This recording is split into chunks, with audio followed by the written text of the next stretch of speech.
जमिनीचे मूळ स्थान, वर्गीकरण व वर्णन करणाऱ्या शास्त्राला काय म्हणतात?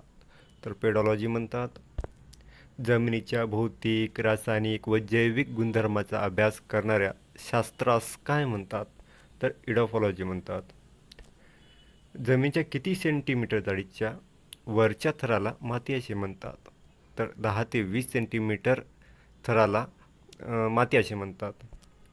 जमिनीतील कोणते सजीव जमीन भुसभुशीत करतात? तर ते गांडूळ करतात. जमिनीच्या कणामध्ये सर्वसाधारणपणे किती टक्के हवा आणि पाणी असते? तर 25-25% हवा व पाणी असते. जमीन किती घटकांनी बनलेली असते? तर ती 4 घटकांनी बनलेली असते. जमिनीतील कोणत्या घटकाचे प्रमाण सर्वात अधिक असते? तर ते खनिज पदार्थाचे असते. पालापाचोळा पूर्ण कुजल्यानंतर तयार होणाऱ्या तपकिरी काळ्या रंगाच्या पदार्थाला काय म्हणतात? तर त्याला ह्युमस म्हणतात.